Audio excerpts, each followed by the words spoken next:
Mes chers élèves, les abonnés à ma chaîne Labo SVT, bienvenue à cette séance consacrée à l'unité de la classification des roches sédimentaires, chapitre du cycle sédimentaire, programme de la première année collégiale internationale. Pour télécharger les animations utilisées dans cette séance, visitez les liens en dessous de la vidéo.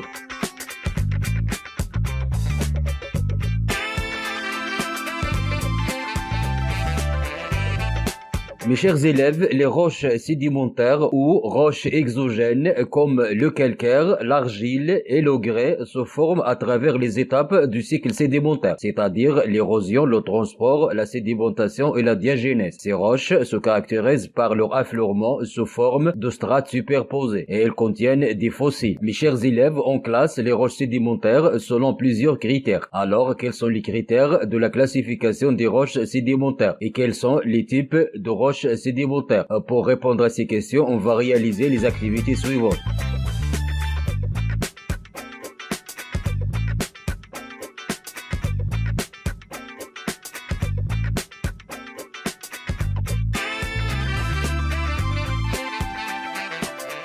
Mes chers élèves, on va découvrir tout d'abord quels sont les critères de classification des roches sédimentaires. On commence par la compaction. On distingue des roches meubles comme le sable, les roches peu compactes comme l'argile et la marne, les roches compactes comme le calcaire, les roches liquides comme le pétrole. L'action de l'acide chlorhydrique. On distingue des roches qui font effervescence avec l'acide chlorhydrique car ils contiennent des carbonates comme le calcaire et qui est constitué de carbonate de calcium et des roches qui ne font pas effervescence avec l'acide chlorhydrique. Il ne contient pas de carbonate. L'action de l'eau. On distingue des roches qui forment une pâte avec l'eau, comme l'argile et la marne. Des roches qui absorbent de l'eau, car ils contiennent des pores. Ce sont des roches poreuses, comme l'argile. Des roches qui sont poreuses et qui sont traversées par l'eau. Ce sont des roches perméables, comme les grès. Des roches qui sont poreuses, mais ne sont pas traversées par l'eau. Ce sont des roches imperméables. Des roches qui se dissolvent dans l'eau, comme la halite ou sel de table. La dureté des roches. Mes chers élèves,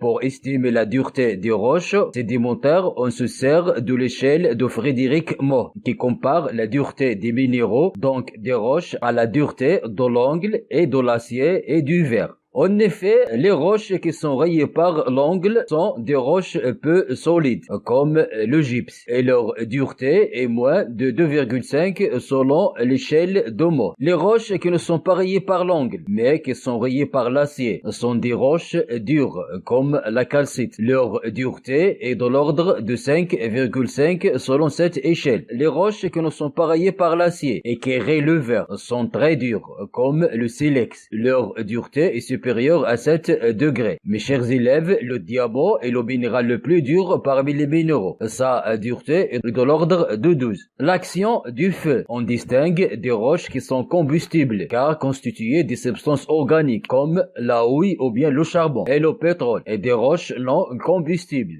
car constituées de substances minérales.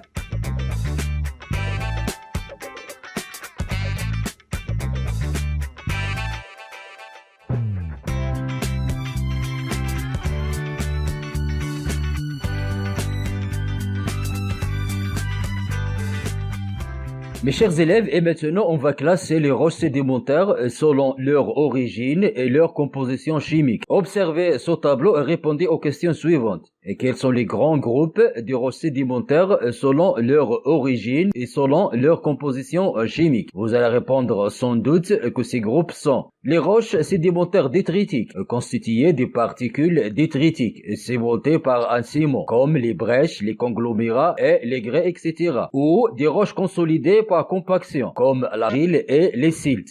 Les roches chimiques, formées par la précipitation chimique des solutés. On distingue des roches chimiques carbonatées comme le calcaire et la dolomite, et les roches chimiques siliceuses comme le silex, et les roches chimiques salines ou les évaporites comme le gypse. Les roches biochimiques, qui sont construites par l'activité des êtres vivants, qui sont soit carbonatées comme le calcaire corallien par exemple, et la craie, soit siliceuses comme les radiolarites. Les roches carbonées sont constituées par l'accumulation et la transformation des substances organiques en profondeur de la Terre et qui sont combustibles, comme la houille et le pétrole.